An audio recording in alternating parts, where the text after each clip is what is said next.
Yo YouTube, what's up? It's your boy Rollin18. I figured I'd make a quick video about this Qualcomm MCP200 that Warner has in all their trucks. I like this Qualcomm. It's pretty nice. The E-logs make it easy. You get pulled over by the DOT, you just say I got E-logs, and they pretty much, alright, well, we'll start inspecting your truck. But I keep mine up like this because it makes it easier. You could put it down, but I'll do that at the end of the video because I don't want to have to take it off the thing to raise it back up. And I'm holding the camera in one hand and I'm pointing with my other hand. But you can either use this button right here in the left upper corner to go home, or you can use this hard button over here to go back to the home page. And a keyboard will pull up on the screen and you close it down by pressing that red X. But I did that by pressing this button right here that looks like a keyboard right next to the home. I have 3G signal and a Wi-Fi, which is locked. Right here, this timer will always show the clock that's going to run out first. So once you start your day, it pretty much shows the 8-hour break clock. So that's going to run down and run down, but it's going to show right here, so you don't have to come to this, because when you're driving, all of this stuff is going to be locked. But you could click on this, but it's not going to show none of this. It'll just show the same thing that this reflects. But so right now on my 14 hour, I have 7 hours and 6 minutes left, so that's going to show right here, since that's the shortest time out of all of these. But if we were running on like a recaps and our 70 was real low, then it would show the 70-hour clock. But for me, I'm usually running off of my 14-hour clock, so it's usually showing up to my 8-hour break and then to my 14. And the status right here is shows what I'm doing now. So I'm off duty. I went on off duty at 10 o'clock, and the time now is 11:13. I've been off duty for 1 hour and 13 minutes. My last 34-hour reset was on the 28th, and my next one I could take it on the 2nd.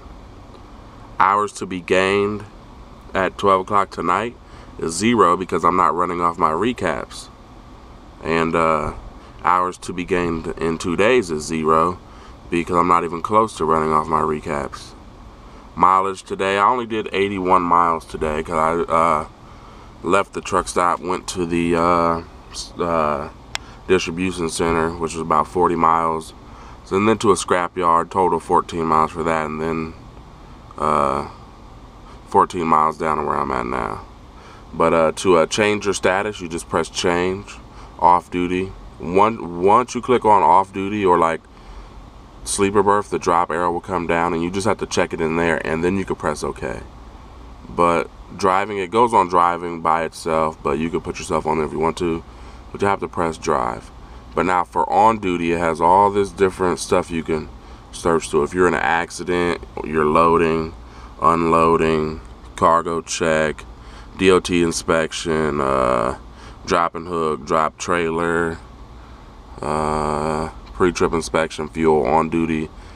The observation time is for trainers. Your trainers have a certain time that they have to observe your driving, or physical, or scale, or split, border crossing, swap. And off-duty driving is personal drive time. You have to send a macro to do that.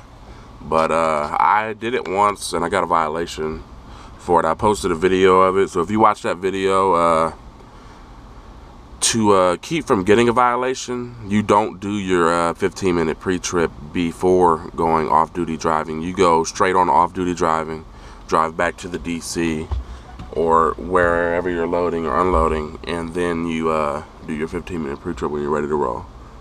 But summary, I've showed you guys this. Clocks, you pretty much don't mess with this. Just make sure it says USA. But if you're from Canada Main, Canada North, do that. But it'll show your graph right here. I've been up and down the graph a lot today.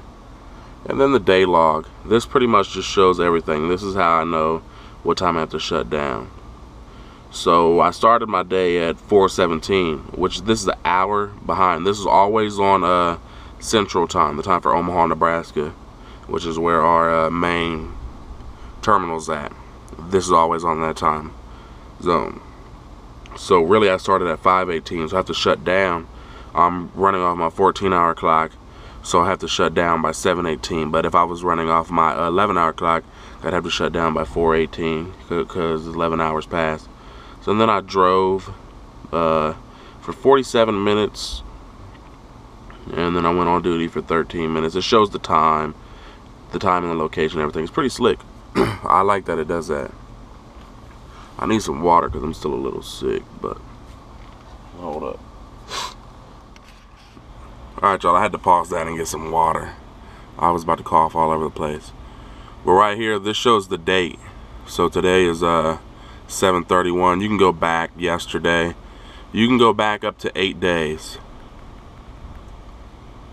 And then if you click your 8 days, it shows the mileage and the hours and stuff you were driving and on duty for the past 8 days. My mileage isn't too bad. I'm on a dedicated account, if you guys don't know.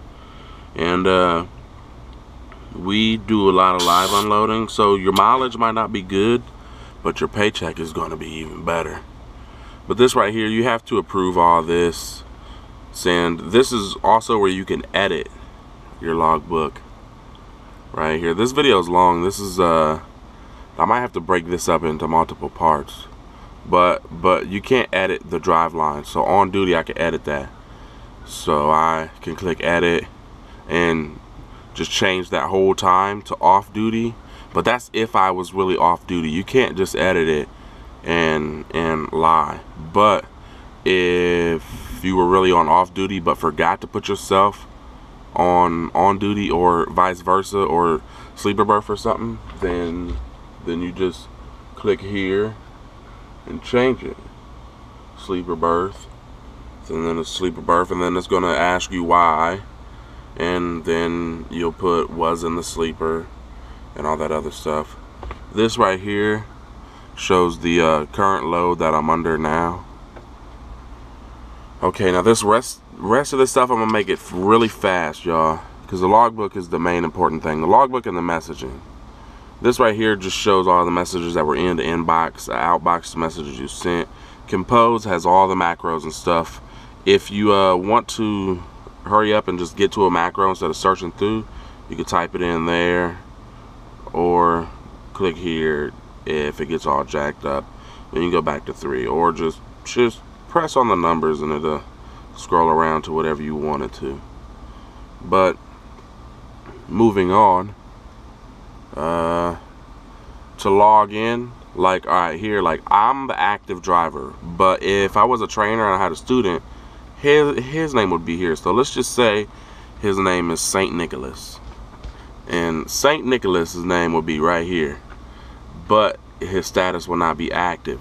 To change that, you would press change, click on St. Nicholas, then it's going to ask you to pretty much verify that Michael L. Davis will not be the active driver no more, and St. Nicholas will. So St. Nicholas is going to be driving the truck now. But to add St. Nicholas, I just go here. I put in St. Nicholas driver ID and his password, which is a lowercase d and the last 6 digits of his social security number. And he can start out as active, or I can put him inactive and change him later on. To log out, you just press log out. Pretty simple. Performance monitoring. This right here will show your engine time, the trip state. So now the truck's not on. If the truck was on, it'll say idle. If the truck was on for a real long time, it will say long idle. Your over RPM, your over idle, and over speed. You know that's not 22%, that's 0.22. So I went over the speed a little bit. Cruise control, I haven't used the cruise within the last hour and 47 minutes.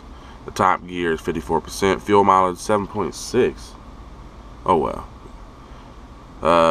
I've only burnt 2.6 gallons today. Within the last hour and 47 minutes, I went 21 miles. Because this right here trip you up. You have to look right here to to see what all this stuff is talking about. This isn't going off the whole day or the whole week. This is just going off the last hour and 47 minutes. So you could click on performance and just look at all this stuff. Violations, if you go over, you know, like the excess speed and stuff is you press threshold, and the over RPM is set as 1600. So if you go over 1600, you're gonna trip that timer.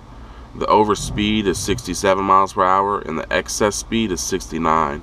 Warm-up threshold is 3 to 5 minutes. After that, you're going to go into a long idle. Cool down threshold is 3 to 5 minutes. After that, you're going to go into a long idle. All this other stuff, I haven't really looked at all this right here. But anyway, let's move on to the next thing. The media player, like Warner will send like a video, like CSA update, for instance. You click on it and it'll play a video.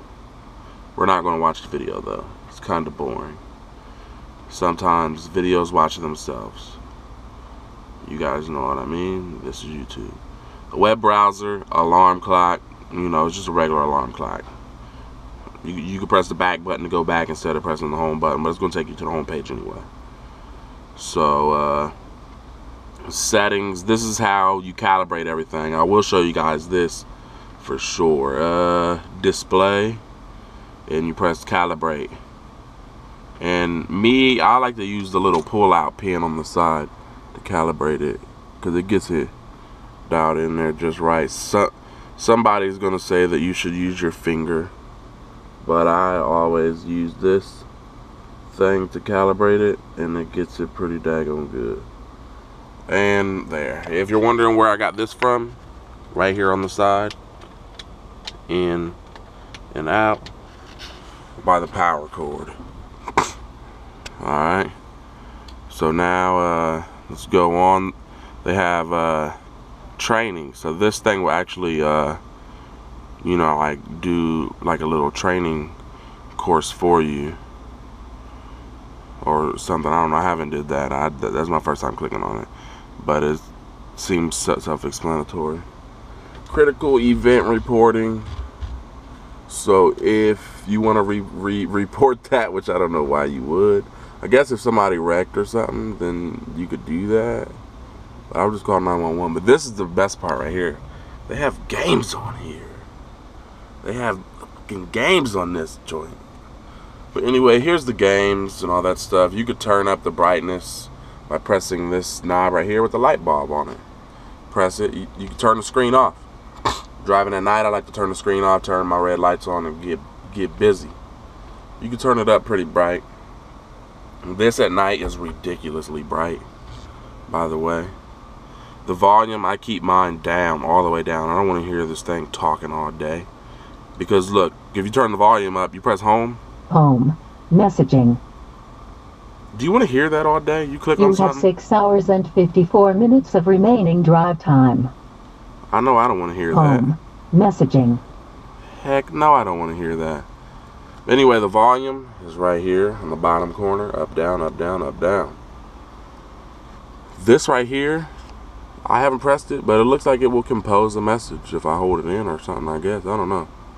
Let's figure it out. That does nothing, I guess.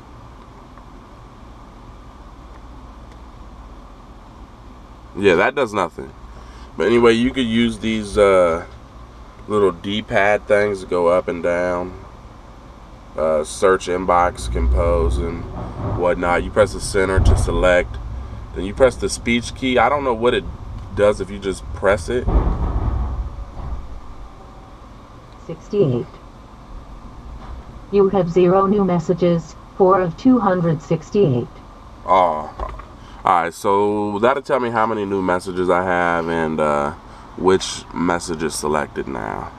So, I don't know. But I know if you're going down the road and a message pops up here, you could press it and hold down the center button for about 8 seconds and let it go, and it will read the message to you. I showed you guys that tip how to reset your Qualcomm. You hold down the speech key for at least 10 to 15 seconds and then let it go. But like I said, you can push this down and drive like that. Doesn't really matter. I like mine up so that way I could just do my thing.